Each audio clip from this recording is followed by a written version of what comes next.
ਸੰਗਮ channel ਦੇ ਪਿਆਰੇ ਪਿਆਰੇ ਦਰਸ਼ਕੋ, ਅੱਜ ਅਸੀਂ ਤੁਹਾਡੇ ਰੂਬਰੂ ਸ਼੍ਰੀ ਦਲੀਪ ਪਾਂਡੇ ਜੀ ਨੂੰ ਪੇਸ਼ ਕਰ ਰਹੇ ਹਾਂ।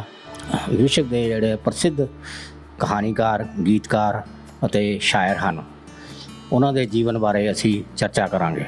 ਅੱਜ ਹਰ ਸ਼ਖਸ ਦੇ ਹੱਥ ਵਿੱਚ ਖੰਜਰ ਦਿਖਾਈ ਦਿੰਦਾ ਹੈ, ਪਿੰਡ ਪਿੰਡ, ਸ਼ਹਿਰ ਸ਼ਹਿਰ ਉਹੀ ਮੰਜ਼ਰ ਦਿਖਾਈ ਦਿੰਦਾ ਹੈ। ਹੁਣ ਦਲੀਪ ਜੀ ਤੋਂ ਅਸੀਂ ਥੋੜ੍ਹੇ ਸਵਾਲ ਪੁੱਛਾਂਗੇ। ਦਲੀਪ ਪਾਂਡੇ ਜੀ, ਤੁਸੀਂ ਆਪਣਾ ਸਾਹਿਤਕ सफ़र कदों तो शुरू किया, इस बारे जानकारी दियो। नमस्कार मनोज जी, जैसा कि आप पूछ रहे हैं आपने साहित्यिक सफर कब शुरू किया, तो मेरा सही रूप में साहित्यिक सफर 2020 और 21 के बीच से शुरू होता है। और इस कोरोना काल में, जैसा कि सबको पता है, हिलाकर रख दिया। सभी बड़े व्यथित थे, बड़ी मुश्किल के दौर से गुजरे हैं। उस बीच मैंने थोड़ा सा साहित्य को आगे बढ़ाया। हालांकि ये साहित्य का सृजन मेरे बचपन से ही समाहित था, जिसको मैंने अपने बचपन में ही रेडियो नाटक और कुछ पटकथाएं लिखी थी, जिसे बीच में ब्रेकअप हो गया और हम आगे बढ़ नहीं सके। कुछ व्यस्तताओं की वजह से, कुछ अपने निजी जीवन में कह लीजिए। और सही रूप में इसका विस्तार जो हमें मिला फगवाड़ा में आकर 2020-21। दलीप पांडे जी, असल में आपका जो पिछोकड़ है, जहाँ से आप यहाँ आए हैं, उसके बारे में कोई साहित्यिक गतिविधियों के बारे में जानकारी देंगे? मैं जामो, लखनऊ, उत्तर प्रदेश से हूँ। फगवाड़ा में 1998 में आ गया था। 1998 में आने के बाद मैं वहाँ से स्नातक हिंदी से था, और यहाँ आने के बाद मैंने एक प्राइवेट कंपनी में जॉब किया। उसके साथ ही साथ रेडियो प्रसारण, रेडियो लेखन और एमए हिंदी का कोर्स भी किया। इसके साथ छोटे प्रकाशित कहानियाँ, कविताएं होती रही हैं दैनिक जागरण, दैनिक सवेरा में। उसके बाद मेरा सही रूप से लेखन, जैसे कि मैंने आपको बताया, 2020 और 21 में हुआ। और 2021 के लास्ट में हमारी एक पुस्तक काव्य संग्रह के रूप में उम्मीद की लौ के नाम से प्रकाशित हुई। इसे प्रकाशित किया अनिल पांडे ने बिंब प्रतिबिंब प्रकाशन से, जो लोगों ने सराहा, लोगों ने इसकी तारीफ की। उसके बाद मैं कुछ कहानियाँ लिखी, फिर से कविताएं लिखी। साझा संग्रह में कुछ कविताएं, कहानियाँ, समीक्षाएं प्रकाशित होती रही, जिसमें से रक्तबीज आदमी है, रंगों में रंग, प्रेम रंग, प्रेम में पड़े रहना, कुमुदनी उधड़ा, शंख में समंदर, उपन्यास, तेरा नाम इश्क, अजय सिंह राणा द्वारा लिखित उपन्यास की समीक्षाएं की। और हाल में ही मेरा एक संग्रह, जिसका शीर्षक है अंधेरे में से गुजरते हुए, और एक दूसरा अन्य संग्रह रामदीन की मड़ैया प्रकाशन में है, और जल्द ही आप सब लोगों के सम्मुख प्रस्तुत होगा। आशा करता हूँ कि ये संग्रह आप लोगों को पसंद आएगा। इसके साथ साथ मैं कुछ समीक्षाओं पर या लेखों पर काम कर रहा हूँ, और इसमें थोड़ा सा विलंब हो सकता है क्योंकि व्यस्तताएं अधिक हैं। हमारा कार्य व्यापार ही ऐसा है कि जिम्मेदारियों के बावजूद कुछ अपने सृजन के लिए समय निकाल लेते हैं।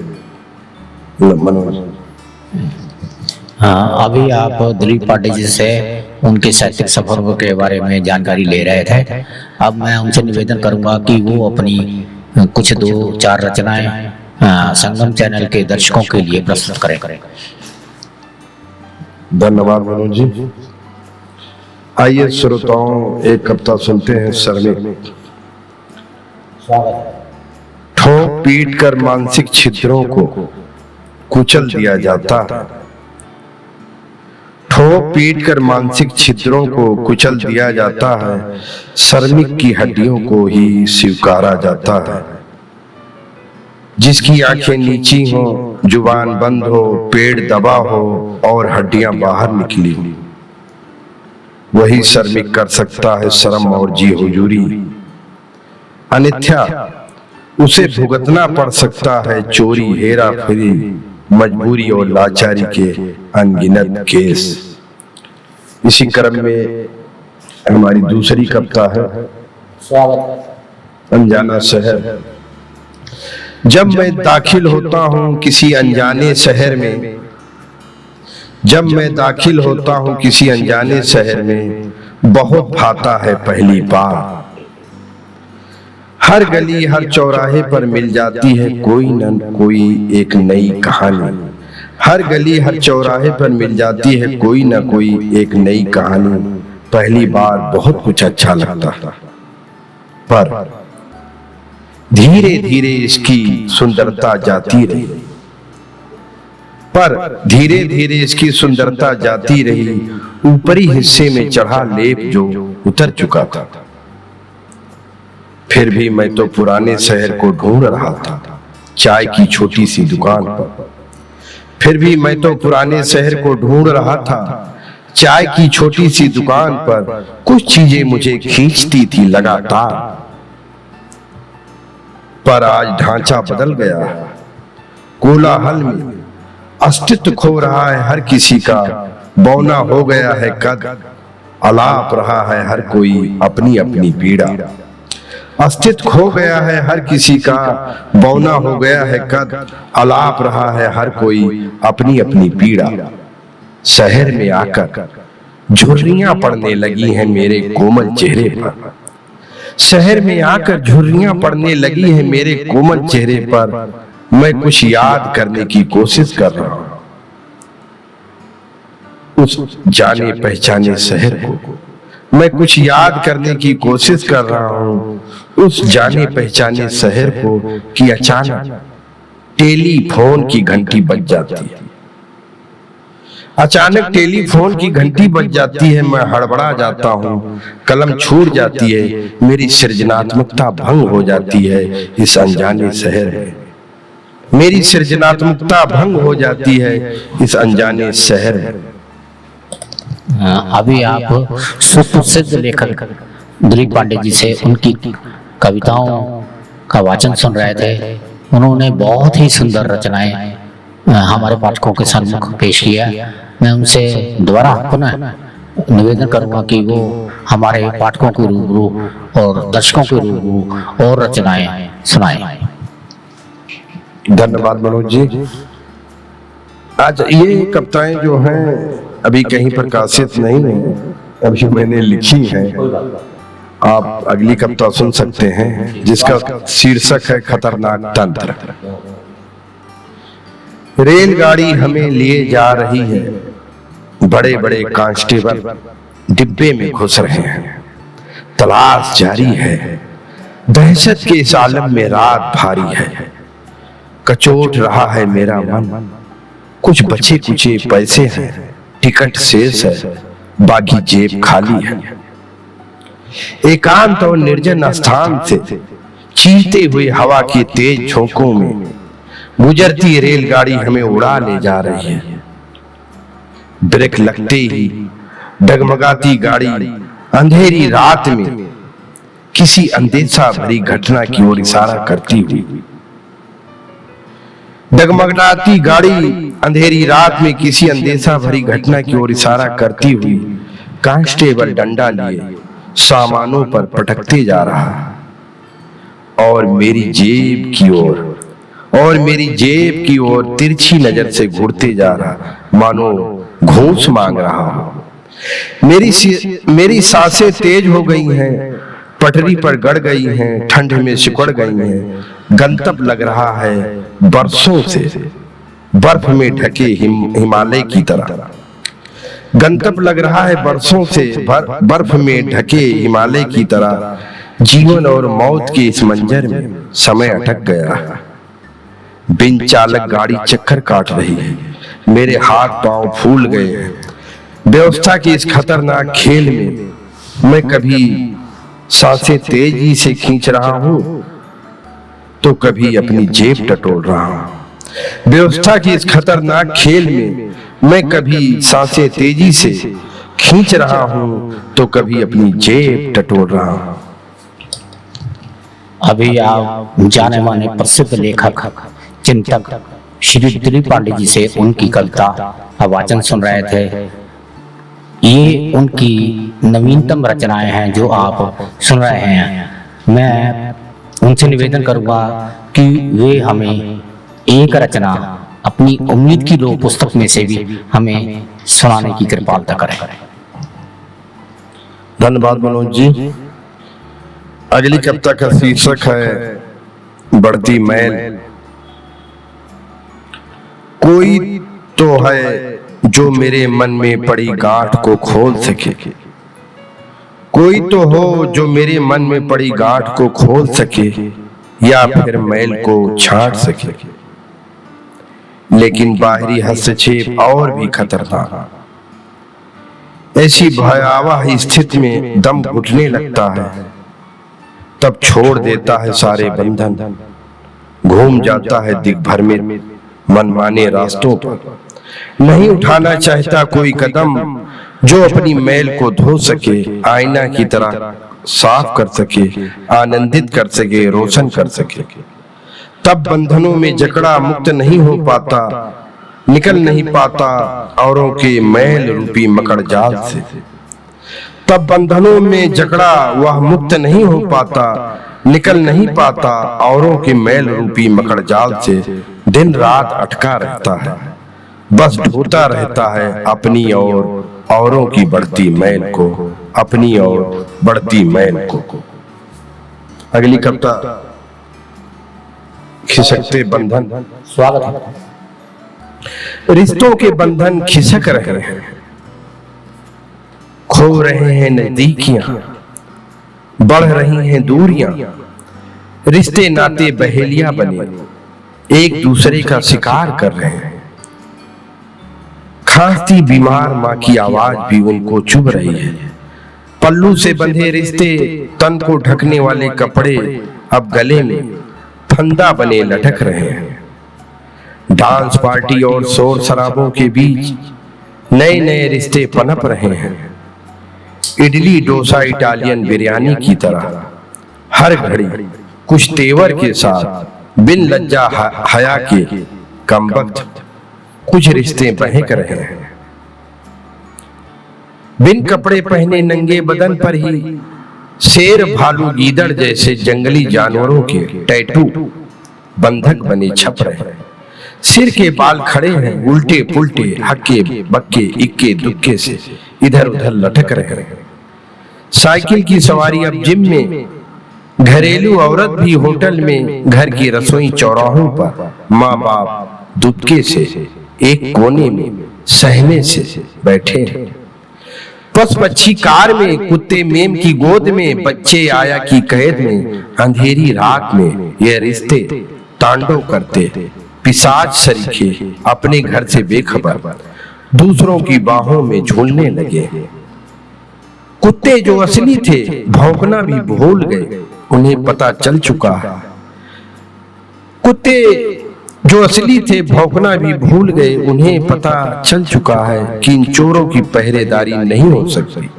आज का इंसान रिश्तों को सहेज नहीं रहा है, घसीट रहा है, माप तौल कर रहा है, फिसल रहा है, अंधा हो चुका है जमाने की चकाचौंध से, जमाने की चकाचौंध से।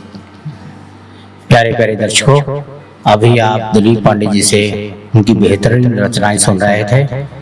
मैं उनसे अनुरोध करूंगा कि वो पिछले दिनों रेडियो स्टेशन जलंधर पे गए थे। वहाँ पर उन्होंने कुछ रचनाओं का पाठ किया था। अगर वो चाहें तो हमारे संगम चैनल के जो दर्शकों को भी वो रचनाएं सुनाकर कृतार्थ करें। उनका बहुत बहुत धन्यवाद होगा। धन्यवाद मनोज जी। आकाशवाणी पर जो कविताएं मैंने पढ़ी थी, हालांकि मैंने एक पढ़ दी है इसमें, अब इसके अलावा मैं आपको अगली कविता सुना रहा हूँ, श्रवण पाठ कीजिए, जिसका शीर्षक है मुक्ति बोध के बहाने आमने सामने से। खुले आम बाजार में लाउड स्पीकर से हिदायत दी गई, सब्जी मंडी हटा दी गई है। खुलेआम बाजार में लाउड स्पीकर से हिदायत दी गई, सब्जी मंडी हटा दी गई, चैन की सांस ली गई, लेकिन सब्जी बेचने वालों की आवाज दबा दी गई। लेकिन सब्जी बेचने वालों की आवाज दबा दी गई, जनमत की राय जो बन गई थी। सुरक्षा को लेकर, प्रदूषण को लेकर, भगदड़ को लेकर, लेकिन यह निदान तो नहीं था, अंत नहीं था। वही सब्जी मंडी अब भट्ठे में बदल गई, वही सब्जी मंडी अब भट्ठे में बदल गई। चिमनियां उगल रही हैं आग धुआं किसी की कराहना बनकर, लेकिन विकास का नारा मुंह चढ़ाता आगे बढ़ता आसानी से देखा जा सकता है, आज आसानी से देखा जा सकता है। अगली कविता का शीर्षक है इस सदी का तूफान। आशंकाओं का दौर है, आशंकाओं का दौर है, उल्टा पुल्टा कोई अपनी राह पर चलने को तैयार नहीं। कौवे चील आसमान में विलुप्त हैं, कौवे चील आसमान में विलुप्त हैं, पाखंडी गिद्ध मंडरा रहे हैं। दानवों की संख्या में वृद्धि करते हुए मौसम का मिजाज बदल रहा है। अजीब शोर है वातावरण में, हर कोई चपेट में है, हर कोई एक दूसरे को सुना रहा है अपने कलमों का गान। हर कोई एक दूसरे को सुना रहा है अपनी कलमों का गान। उस गान पर कोई प्रतिक्रिया नहीं, सब ओछापन है, बनावटी है। हर कोई कटघरे में खड़ा है, सौंदर्य और संगीत, सभ्यता और संस्कृति सदियों पुरानी लग रही है। बड़े बड़े लाउड स्पीकर ऊंची ऊंची आवाज में चील कौवे से बदतर एक दूसरे पर टूट पड़े हैं टीआरपी के चक्कर कर। दौड़ते भागते उछलते कूदते दिशाहीन पथ पर निर्वस्त्र होकर आधी दाढ़ी लेकर हिट हो रहे हैं। दिशाहीन पथ पर निर्वस्त्र होकर आधी दाढ़ी लेकर हिट हो रहे हैं। प्रतिभा और योग्यता, अभ्यास और कला, सृजन और विकास की, प्रतिभा और योग्यता, अभ्यास और कला, सृजन और विकास की जहमत अब कोई मोल नहीं लेता, क्योंकि अब इलेक्ट्रॉनिक यंत्र, मिलावटी दूध, बनावटी खून धड़ल्ले से बाजार में बिक रहे हैं। माँ की ममता दोनों में ही एक अजीब सी खामोशी छाई हुई है। माँ और माँ की ममता दोनों में ही एक अजीब सी खामोशी छाई हुई है। प्यारे प्यारे दर्शकों, अभी दिलीप पांडे जी से आप उनकी रचनाओं का वाचन कर रहे थे। उनकी रचनाओं को देश विदेश में बड़े प्यार से लोग पढ़ते हैं और सुनते हैं। उन्होंने अपनी जो बहुत सी रचनाएं हैं अपने जो मैगजीन वगैरह, अखबार वगैरह में छापी जाती हैं, उनको बहुत ही पाठक पसंद करते हैं। मैं उम्मीद करता हूँ कि उनके साहित्य सृजन को और बल मिलेगा, तो उनसे और प्रार्थना करूँगा कि वो सामाजिक सरोकार के साथ साथ अगर उनके पास कोई वातावरण पर कोई रचना हो तो वो भी हमारे दर्शकों को सुनाने की कृपालता करें। हार्दिक धन्यवाद। धन्यवाद मनोज जी। वैसे तो रचनाएं बहुत हैं, अब इसमें क्या सुनाया जाए क्या नहीं। अब आप अनुरोध कर रहे हैं तो कुछ न कुछ सुना रहे हैं, सामने अभी हाल फिलहाल पड़ी, तो अब हम लोग इतिहास के पन्नों पर आते हैं। इसके बाद हम एक थमा सफर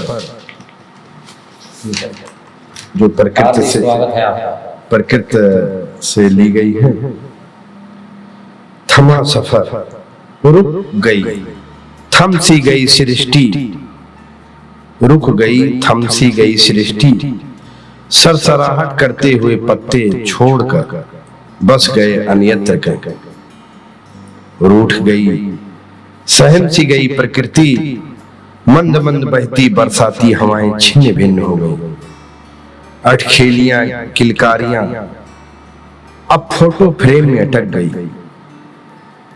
अटखेलियां किलकारियां अब फोटो फ्रेम में अटक गई, मानो माँ की गोद सोनी हो गई। बोतल और फ्रीज में दूध जम गया, बोतल और फ्रीज में दूध जम गया, बुझती मोमबत्ती का फरमान समझ आ गया। ममता और कौशल दोनों ही यंत्रों से चिपक गया। मनुष्यता और देवत्व का स्वरूप पहले से बदला हुआ। प्रकृति अब तीसरी दुनिया से निकलकर अब विनाशकारी क्षणों में दस्तक देती, परिवर्तन का बीन बजाती, संहार के लिए तैनात खड़ी। चौथी दुनिया में प्रविष्ट कर नव सृजन की स्थापना में आदि अंत को परिभाषित करने के लिए पुनर्रचित, पुनर्निर्माण, पुनः स्थापित होना जरूरी है। पुनः स्थापित होना जरूरी है। दूसरी कविता इतिहास के पन्नों पर। इतिहास दोहराता है और देखा भी जाता है। पुनरुत्थान, जो व्यवस्थाएं चली आ रही थी फिर से वापस चली जाती हैं, नाम बदल कर। इतिहास दोहराता है और देखा भी जाता है। पुनरुत्थान, जो व्यवस्थाएं चली आ रही थी फिर से वापस चली आती हैं, नाम बदल कर। जब होता है सीमा का उल्लंघन और घोर अतिक्रमण, तब आक्रोश बढ़ता है। तहस नहस हो जाती है पूरी व्यवस्था, एकदम विच्छिन्न। संकट के बादल मंडराते रहे अज्ञात लोगों पर, जो अजीब से दिखते थे, जिन्हें पहले से देखा भी नहीं गया। सहसा इतना बड़ा बदलाव इतिहास के पन्नों पर देखते ही देखते वास्तव में आश्चर्यजनक लगता, आश्चर्यजनक लगता। मैं कुछ निजी सवाल भी दिलीप पांडे जी से करना चाहता हूँ। क्या उनकी पत्नी या उनके बच्चे भी इस साहित्य लेखन में आपको कुछ योगदान देते हैं? और ये जो साहित्य सफर आपने शुरू किया है, ये पहले आपको कैसा लगा? जी, पारिवारिक में मेरी एक बेटी और मेरी धर्मपत्नी जी साहित्य के लिए मदद के तौर पर एक ये समय मेरा उत्साहवर्धन में पूरा उनका सहयोग रहता, और बच्चे पढ़ाई की तरफ बढ़ रहे हैं, पूरी जिम्मेदारियां हैं।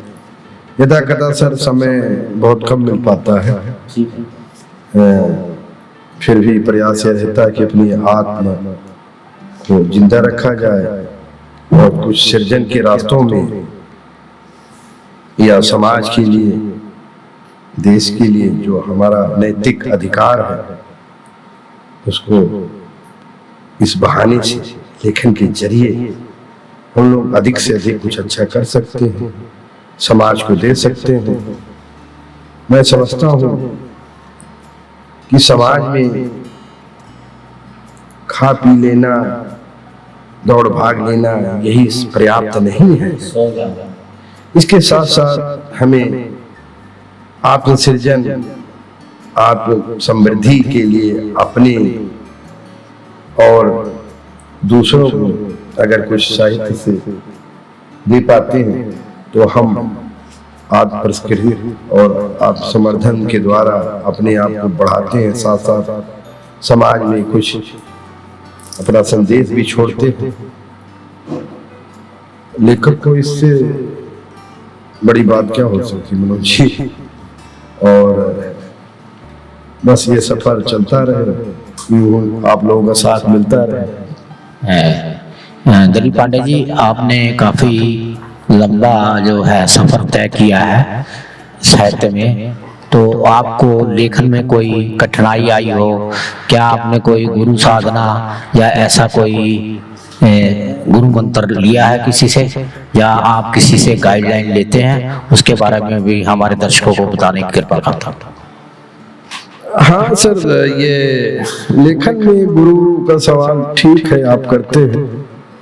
तो हम दोस्तों का आदान प्रदान समाज से लेते हैं, दोस्तों की लेखनी, बड़े लेखकों की लेखनी को पढ़ा जाता है, समझा जाता है। कुछ समाज से हम लेखकों से लेते हैं, कुछ उसी को वापस कर देते हैं। रही विशेष तो हमारे एक बहुत बड़े राइटर जलंधर के हैं, बड़े शिरोमणि भी हैं और शिरोमणि पुरस्कार से नवाजे कई अभी किया प्रोफेसर मोहन सपरा जी हैं। उनसे वार्तालाप संवाद होते रहते हैं, उनसे कई अच्छी बातें भी मिलती हैं जो हम उसको इम्प्रूव भी करते हैं, हम एक दूसरे से सीखते हैं। और हम तो ये कहेंगे हम पूरे समाज से सीखते हैं, सब कोई न कोई अच्छाइयाँ बुराइयाँ, मनुष्य शरीर है तो सब में है, लेकिन अगर उसमें से कुछ लेकर कुछ समाज को हम लोग वापस भी देते हैं तो है। गुरु के रूप में तो नहीं कह सकते, लेकिन सहयोगी के रूप में सभी हैं, सभी दोस्त हैं। अभी जलंधर से मोहन सपरा तो हैं ही, और एक हमारे मित्र हैं अतुल कुमार शर्मा, जिसका नाम लेना आवश्यक है क्योंकि साहित्य के सफर में मेरे साथ उनका बहुत बड़ा योगदान है। क्योंकि हम लोग एक मिलकर एक पत्रिका भी हाल में ही पिछले वर्ष स्पर्शी के नाम से, जिसमें मैं सह संपादक भी निकाली थी, इस वर्ष भी निकलनी है। तो मैं समझता हूँ उनका सहयोग हमारे साथ काफी अच्छा है और हम एक दूसरे को अच्छी तरह से हर बातों को शेयर करते हैं, एक दूसरे को समझते हैं। कभी हम उनके लेखन को देखते हैं, कभी वो मेरे लेखन को देखते हैं, जो त्रुटियां होती हैं या जो उसमें हमें कुछ और अच्छा कर सकते हैं, एक दूसरे से विचार विमर्श करते हैं। तो हमारे वो मित्र हैं, हम गुरु तो नहीं कह सकते, हम दूसरों एक ही एज से गुजर रहे हैं और लिख रहे हैं। इसका मतलब ये हुआ जैसे गजल लेखन में या कोई और संगीत लेखन में गुरु की जो स्थायी परंपरा चली आ रही है, वैसा आपने कुछ नहीं किया। आपने सिर्फ अपने दोस्तों और मित्रों से ही सलाह ली, उनको आप सलाह देते भी हैं और उनसे लेते भी हैं। उन्हीं से आपने जो कुछ भी ग्रहण किया है उन्हीं को आपने दिया, लौटाया भी है। सो आप कौन सी रचनाएं चाहोगे जो हमारे दर्शकों को पसंद आए, आप सुनाना चाहेंगे? कृपया। धन्यवाद मनोज जी। रचनाएं तो सर सब अच्छी होती हैं। तो मैं ये कहूँगा, जैसा कि आप बोल रहे थे दोस्त, हाँ समाज में अच्छे राइटर, अच्छे दोस्त या सामाजिक संस्थाएं से हम लोग कुछ सीखते हैं, देखते हैं, लिखते हैं। अच्छा अवसर है ये। और लिखने के लिए इस बार हमने कई विधाओं को दूसरी दृष्टिकोण से देखा है, जैसे कि नाटक, उपन्यास और कहानी के क्षेत्र में बहुत कुछ अभी भी किया जा सकता है, कविताओं के अलावा भी। तो अगला पड़ाव हमारा कहानी की तरफ ही होगा। कई कहानियां लिखी हुई हैं। तो आप कह रहे हैं कविता सुना दीजिए, तो सुनिए। एक है कविता, विश्वास की डोर पकड़े। मैं बिच्छू बनकर आसमान की ओर ताकता रहा। मैं बिच्छू बनकर आसमान की ओर ताकता रहा, शायद कभी फिर जाए मां की नजरें। इस जगत में अब झोलियां खाली पड़ी हैं, कंकड़ पत्थर से भरी। मैं कुछ दूर जा चुका था, मेरे चेतन मन में न्यूनता बार बार फन फैलाए खड़ी थी। मैं कुछ दूर जा चुका था, मेरे चेतन मन में न्यूनता बार बार फन फैलाए खड़ी थी। मैं उस द्वार से दूर डरा सहमा सा फरेब से मुंह मोड़कर अपने अवचेतन मन में स्वयं को प्रविष्ट कर सत्य अहिंसा के करीब जाते हुए तुम्हारे चरणों की धूल को मस्तक पर धरे, श्रद्धा में डूबकर ममत की छांव में संगीत की लय में नाद से सिहर उठा। लेकिन विश्वास की डोर पकड़े तुम्हें देख पा रहा हूं, लेकिन विश्वास की डोर पकड़े तुम्हें देख पा रहा हूं। अब मैं निडरता के साथ निश्चल खड़ा। एक छोटी सी कविता है, देश पहले है। क्षण भर के लिए देखो तो जरा, क्षण भर के लिए देखो तो जरा, सरहद पर तैनात सैनिक सुरक्षा के लिए अड़े, आगे सबसे आगे सीना ताने खड़े हैं, हमारी तुम्हारी और देश की रक्षा के लिए। और एक तुम हो जो उनकी ही आड़ में खड़े अपनी अपनी सीमाओं को तय कर रहे हो। कभी झगड़ रहे हो नोक बराबर जमी के लिए, जो कभी हमारे साथ नहीं जाएगी। लेकिन याद रहे देश पहले है, हमें रहना है सजग और सावधान, हर पल हर क्षण देश के स्वाभिमान की रक्षा के लिए, देश के स्वाभिमान की रक्षा के लिए। अभी आप श्री दिलीप पांडे जी प्रसिद्ध शायर और गीतकार और लेखक से उनकी रचनाओं के वाचन का रसानंद ले रहे थे। सो मैं उनसे निवेदन करूंगा कि वो हमें जो आजकल के नव आगंतुक जो लेखक हैं उनको अपनी क्या राय या कोई विचार साझा करना चाहेंगे। जी, आज के लेखक बहुत अच्छा लिख रहे हैं सर, और राय क्या हो सकती है, बड़े बड़े लेखक बड़ा अच्छी तरीके से लिख रहे हैं, समय के अनुसार भी लिख रहे हैं जो। और सबसे बड़ी बात है लेखक को दूरदृष्टा, कहने का तात्पर्य यह है कि उन्हें भविष्य के प्रति आगाह होना निश्चित है। जब वो अपनी लेखनी चलाते हैं तो कुछ कल्पनाएं संकल्पनाएं भविष्य के उनको दिख जाती हैं जो वो उनको करते हैं, क्योंकि वो समाज से पूरी तरह से जुड़े हुए, आत्म से पूरी तरह से जुड़े हुए होते हैं, तो बड़ा अच्छा लिख रहे हैं। फिर भी मेरा सुझाव है कि थोड़ा सा लिखने के साथ साथ कई बार लेखन में या लेखक के कुछ दल तैयार हो जाते हैं जो पूरी तरह से सक्रिय नहीं रहते, दल में ही सिमट कर रह जाते हैं। तो हमारी तो राय यह है कि हमें नए लेखकों को भी अवसर देना चाहिए, सबके साथ अच्छा बर्ताव करते हुए। बस हमने लिख दिया, समाज को परोस दिया, ये कर्तव्य निभाना चाहिए, ना कि उसमें सिमट कर या उसको ज्यादा प्रचार प्रसार में। यानी तात्पर्य है हमारा दूसरे शब्दों में कि कर्म को, जैसा गीता में कहा गया, भगवान श्री कृष्ण कहते हैं कर्म को मानकर ही अपना कर्तव्य करना है, बस करते जाना है। अगर फल की इच्छा रखेंगे तो हमारा लेखन भी बाधित होगा और हमारे अंदर कुछ दूषित प्रवृत्तियां जन्म ले सकती हैं जो लेखन में दिखाई देंगी, जो हमारे लिए हितकर नहीं है, एक लेखक के लिए हितकर नहीं है। तो कर्म कीजिए, बस कर्म करते हुए लिखते जाइए। प्रसिद्ध शायर दिलीप पांडे जी, हमारे दर्शकों को आप क्या संदेश देना चाहेंगे? हाँ, धन्यवाद मनोज जी।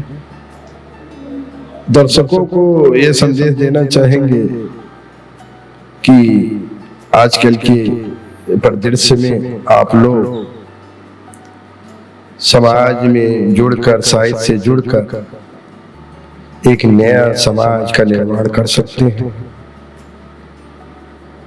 और थोड़ा सा यांत्रिक माहौल, भौतिक वाग्देता, जो भौतिक परिवेश है, इससे थोड़ा सा निजात पाते हुए साहित्य में जुड़कर कोई समाज से अच्छा योगदान अपना भी दे सकते हैं। और किताबें और संगीत, इन चीजों में आप रुचि रखते हुए समाज को बेहतर दे सकते हैं, परिवार को बेहतर दे सकते हैं, परिवार के साथ अच्छा रह सकते हैं। तो हमारा तो ये संदेश यही है कि आप इसके लिए साहित्य, संगीत, कला ऐसी अमूल्य चीजें हैं जो जुड़कर पुनः अपने आप को तरोताजा किया जा सकता है। समाज को एक नई दिशा मिलेगी, राष्ट्र मजबूत होगा। बस हमारी शुभकामनाएं आप दर्शकों के साथ हैं। अभी आप श्री दिलीप पांडे प्रसिद्ध शायर और लेखक से उनके विचार सुन रहे थे। उन्होंने अपने दर्शकों और पाठकों को कुछ राय दी है, कुछ संदेश दिया है।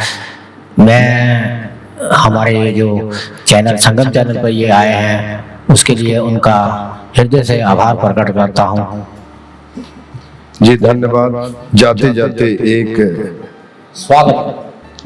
दर्द ममत की मूरत शीर्षक से कविता अभी लिखी थी, जो आकाशवाणी रेडियो जलंधर में अभी पिछले हफ्ते सुनाई थी, वहां श्रवण पाठ किए थे, तो आपको सुनाते हैं, आनंद लीजिए। तपिश में भी वह राह जोहती, तपिश में भी वह राह जोहती, कड़ाके की ठंड में वह उठ खड़ी होती, कड़ाके की ठंड में वह उठ खड़ी होती, बरसात में भीगती फिरती बेसुध होकर रहती, चलती रही आस में, चलती रही आस में, मध्यम रोशनी जगाती रही हर पल तुम्हारे आने की बाट में, बेसुध होकर चलती रही आस में, मध्यम रोशनी जगाती रही हर पल तुम्हारे आने की बाट में, सरपट दौड़कर खोलती रही किवाड़। कितने वर्ष बीत गए, अब तो आंखें भी पथरा गई राह देखते देखते, कितने वर्ष बीत गए, अब तो आंखें भी पथरा गई राह देखते देखते। जरा सी आहट में कह जाती कि तुम आ गए, पर नहीं, तुम एक जमाने से छोड़कर चले गए थे बहुत दूर, बहुत दूर। अभी आपने श्री दिलीप पांडे जी से उनकी एक जो उन्होंने कविता रेडियो स्टेशन जलंधर पर सुनाई थी को सुना, तो हम उनसे अब विदा लेंगे और नए एपिसोड में किसी और नए राइटर को इंटरव्यू में प्रस्तुत करेंगे। हार्दिक धन्यवाद।